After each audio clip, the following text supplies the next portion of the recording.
नमस्कार, आयुर्वेदा फॉर ऑलमध्ये मी डॉक्टर शीतल लोमटे आपले स्वागत करते आहे।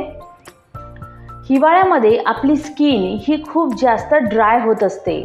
स्किन ड्राय होण्याची देखील बरीच कारणे आहेत।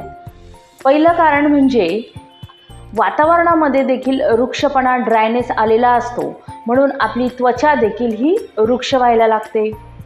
दुसरं कारण म्हणजे आपल्या सगळ्यांना थंडाव्यामुळे घाम हा कमी येतो आणि जेव्हा शरीराला घाम कमी येत राहतो त्यावेळेला आपली स्किन ही ड्राय व्हायला लागते। तिसरं कारण म्हणजे आपल्याला घाम कमी येत असल्या कारणाने शरीराची पाण्याची गरज ही कमी होते आणि आपण पाणी देखील हिवाळ्यामध्ये कंपॅरेटिव्हली कमी पितो आणि त्यामुळे देखील आपली त्वचेवर त्याचा परिणाम जाणवतो आणि त्वचा ही ड्राय अशी व्हायला लागते।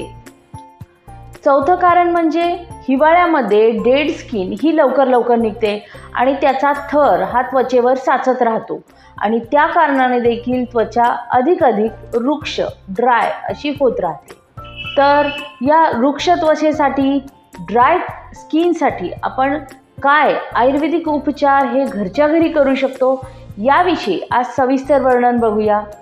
त्यापूर्वी जर आयुर्वेदा फॉर ऑल या चॅनलला सबस्क्राईब केलं नसेल तर सबस्क्राईब करा आणि बेल आयकॉन दाबा, जेणेकरून आपल्याला अशा प्रकारचे नवीन व्हिडिओ बघायला मिळतील।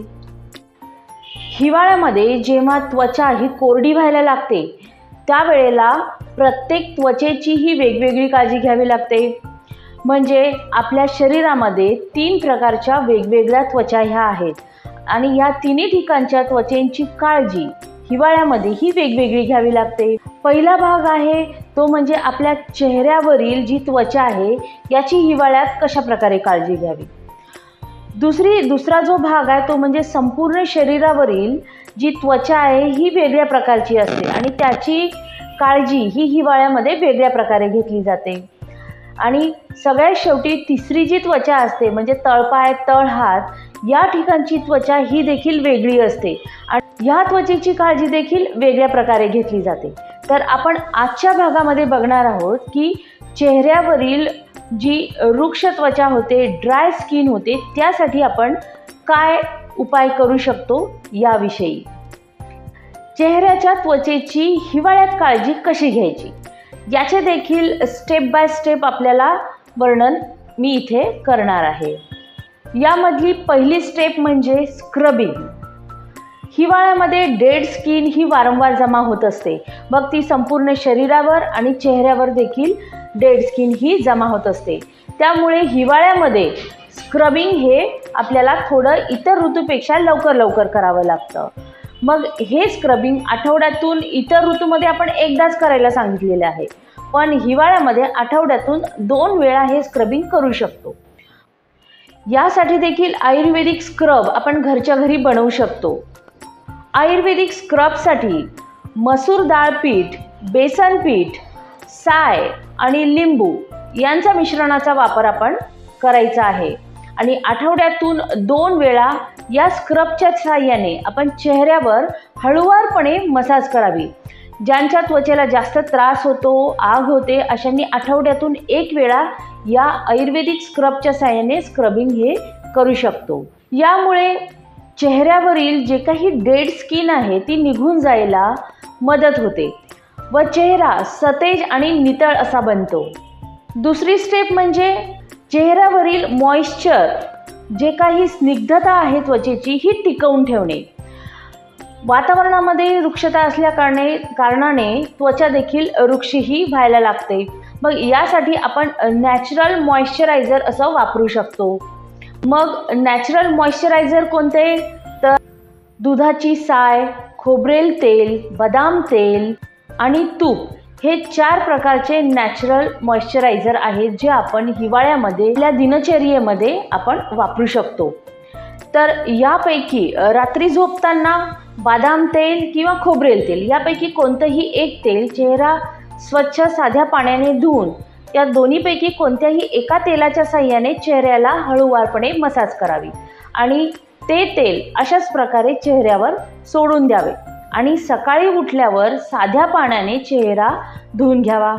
चेहरा सकाळी धुतल्यानंतर गाईचे तूप किंवा म्हशीचे तूप किंवा साय या तीनपैकी कोणतेही एकाच्या साहाय्याने चेहऱ्याला हळूवारपणे मसाज करावी आणि ते तसेच 10 ते 15 मिनटं राहू द्यावे. 10 मिनटानंतर चेहरा साध्या पाण्याने धुवून घ्यावा. ही झाली दुसरी स्टेप. दुधावरची साय, तूप, खोबरेल तेल आणि बदाम तेल यापैकी कोणतंही एक मॉइश्चरायझर तुम्ही यासाठी वापरू शकता, चेहऱ्याला मॉइस्ट ठेवण्यासाठी, स्निग्ध ठेवण्यासाठी. तिसरी स्टेप म्हणजे की हिवाळ्यामध्ये आपल्याला घाम खूप कमी प्रमाणात येत असतो आणि त्यामुळे आपली त्वचा ही रुक्ष होत असते. म्हणून आठवड्यातून 2 वेळा चेहऱ्याला वाफ घ्यावी.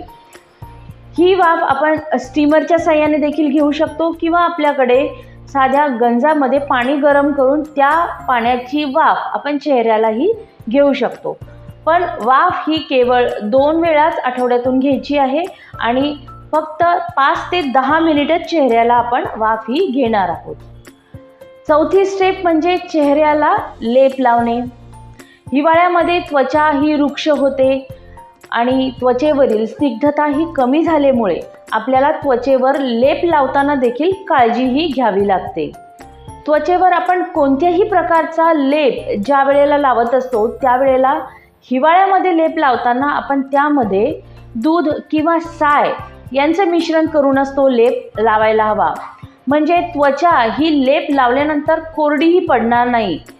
त्वचेवरील जी स्निग्धता आहे ही टिकून ठेवायला मदत होईल. आठवड्यातून 2 वेळा हळद, बेसन, मसूर डाळ पीठ आणि साय यांचा लेप आपण चेहऱ्यावर 10 मिनिटे हे लावून ठेवावा. 10 मिनिटानंतर साध्या पाण्याच्या साहाय्याने तो लेप धुवून टाकावा. लेप हिवाळ्यामध्ये लावताना तो अगदी कोरडा होईपर्यंत चेहऱ्यावर ठेवायचा नाही आहे. तो 10 मिनिटानंतर लगेच आपण त्याला धुवून घेणार आहोत. तर अशा प्रकारे 4 स्टेपमध्ये आपण हिवाळ्यामध्ये आपली कोरडी झालेली त्वचा ही मऊ आणि सतेज अशी करू शकतो.